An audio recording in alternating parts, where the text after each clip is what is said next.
Waking up to a $250,000 fine stapled to your own gate is the kind of morning that makes you question if reality slipped a gear. I'm not talking about a neighborly warning or some overdue bill from the feed store. I mean a thick envelope, gold-stamped legal as a loaded gun, declaring in polite letters that after 30 years of living and breathing this land, I'm now officially a trespasser. They called it encroachment. I call it a joke, except funny thing, nobody's laughing. That was the start. The day felt wrong even before my boots hit the porch air, too still, sky too sharp. Sage hung over the pasture like a memory. The lake below gleamed pewter. My hands wrapped around a mug of coffee that suddenly tasted bitter, just as I spotted that envelope pinned to the old oak gate. My father hung that gate when I was barely old enough to know which way a hinge swung. I rebuilt it the week I retired, figured it would outlast me. Funny how things turn. A fancy letter from the Sunset Hills Homeowners Association. Even the font looked like it'd charge you by the syllable. There was weight to it more than just paper. It was the weight of someone else's certainty. I opened it slow, trying not to spill coffee or curses. The words hit like a cattle prod, official notice of violation. A $250,000 fine dressed up in decimals and threats. Accused of building where I had no right, fencing what wasn't mine, trespassing on green space that until yesterday nobody had ever cared about but me. I stood there, elbows on the gate, letting the absurdity settle. For 30 years I'd kept this stretch of earth alive through drought, through flood, through every storm the sky could muster. My irrigation kept the meadows green when their brand new sod still smelled like glue. And now they wanted to paint me as an outlaw. My fence, my gate, my tool shed, all paraded as evidence in glossy photos with neat red circles like mugshots at a lineup. My crime outlasting everyone who thought they could own what's been here longer than all of us. I read every line of that letter twice. There was a 2011 survey, some committee vote. I'd never heard of a threat about forced sale. I could feel anger rising slow and heavy, not the loud kind, but the kind that builds up behind your ribs and stays there like water behind a dam. I thought of Jane, her way of tossing mail into the blue bowl by the sink and telling me, "Not all paper deserves your attention."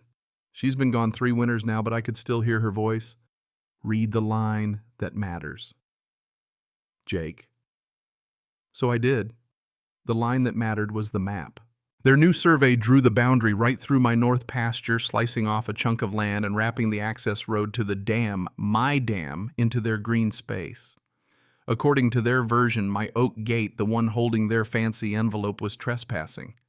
Imagine that a gate built before half those houses had roofs, now an invader on its own soil. I took out my deed, 1974, my father's signature as steady as Riverstone. I traced the description, beginning at the cottonwood, then south 80 rods to the creek. Those words were more than directions, they were inheritance. I walked the fence, counted posts by feel. At the old cottonwood, I pressed my palm to the earth. The iron stake my father set was still there, a little rusted, still true. North was still north, no matter how many meetings they held up the hill. A black SUV showed up that afternoon, crunching down the drive like it owned the dust. Out stepped Bethany Whitfield, president of the Red Maple Estates, HOA, her heels sharp enough to pierce pride. 2 men in navy blazers, cameras ready, followed close. She didn't waste time. "We're here to review your violations before legal action proceeds." Her voice could slice bread, but her smile didn't reach her eyes. I answered as plain as I could. "That fence, my dad's work. The dam gate kept half this valley from washing away." She only repeated bylaws about setbacks and property values like she'd practiced them in the mirror. "Boundaries evolve," she said, cool as January shade. "You're technically encroaching," there's that word again, as if land could just forget who bled on it first. I asked to see their surveyor's signature. She hesitated, then dodged. "It's all in the file, you'll get it with your summons." The men took their pictures, careful not to meet my eyes. As they left, I pinned her letter right back on the gate. It seemed fair, leaving it out there, one truth facing another. That night, under a kitchen lamp, I rolled out the old Army Corps map and the 1974 deed. The lines matched the real lines, not the ones scribbled by some committee with a taste for other people's land. I made a decision. Arguing was done. Measuring had to start. Ernest, my neighbor, showed up at sunrise, leaning on his cane. "Trouble with the HOA?" he asked. I nodded. They're fining me for my own fence. He spat.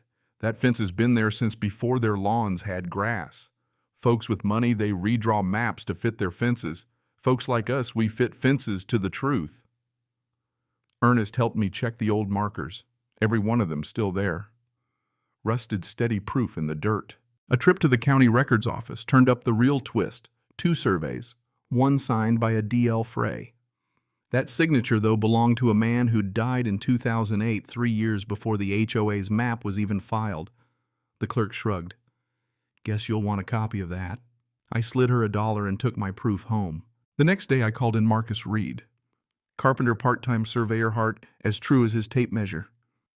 We measured every line stake by stake. Marcus used his GPS, I used my eyes. Every reading matched the old deed. The only things out of place were their pools, their patios, their tennis courts, everyone a trespasser. In the middle of a perfect green lawn, the detector pinged an iron stake 3 feet deep. Stamped Remy 74. One marker had been sawed clean through fresh metal glinting in the dirt. Marcus shook his head.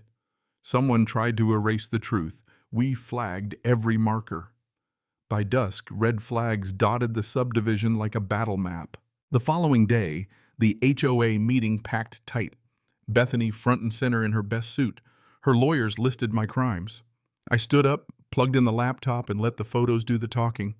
Aerial maps, GPS, overlays, every flag, every cut stake. The audience gasped as their pools, their lawns, their whole sense of safety lit up in red. Then came the dead man's signature proof that the entire survey was a fraud. The room turned. I watched the realization sink in. This wasn't a neighborly spat. This was theft dressed up in paperwork. When it went to court, Sarah, my lawyer, laid out the evidence. The judge listened calm and careful. When Sarah showed the developer's old email, "Don't worry about the old deed. No one checks the dead man's math." The air went out of the room. The judge threw out the HOA's survey, ruled the landmine, ruled the structure's trespassing, ruled the compensation owed. Some paid, some moved. Bethany herself handed over the signed lease, her voice soft for the first time. "I believed what they told me," she said. "Belief's easy," I replied. "Proof takes work." The weeks blurred into paperwork and phone calls. Grass grew back where the flags once fluttered. Some neighbors rented plots to grow tomatoes on ground they'd tried to take. Ernest planted more cottonwoods, saying they marked honesty better than any deed. Sarah visited Marcus, helped paint new boundary markers. Bethany still walked the fence, sometimes quiet changed. Even thanked me for letting her keep the tennis court. Funny how things turn. Looking back, it wasn't about money. Sure, I got my rent, and I won't pretend that isn't nice. But the lesson came slow, like spring after a hard winter. Paper doesn't change truth. Money doesn't change coordinates. Progress doesn't excuse theft. Some things lines named stories shouldn't be rewritten just because someone finds them inconvenient. One quiet evening, Bethany asked, "Do you regret it?" I shook my head. The fight wasn't about land. Not really. It was about remembering what's real, what's earned, and what's just borrowed. Maps don't change. People just stop looking at them. Boundaries aren't about keeping people out. They're about knowing where you stand. Now, when the rain comes, I sit on the dam wall, listening to the water, feeling peace settle in. The fences are straight, the deed tucked safe in my jacket, and the truth, well, the truth doesn't have to shout anymore. It just has to stand there long enough for everyone to see it. So here's the thing. When the lines blur, when power and money try to rewrite, what's yours? Is it still justice if you have to fight for it? Where would you draw the line between progress and theft, between forgiving and forgetting? If you've ever had to fight for your own line in the dirt, I want to hear about it. Drop your story below. What does justice look like, where you stand? And if this story hit close to home, stick around. There's more where that came from, stories of grit, stubbornness, and the kind of quiet redemption that only comes when you stand your ground, no matter who tries to move the line. Cảm ơn các bạn đã xem video của mình.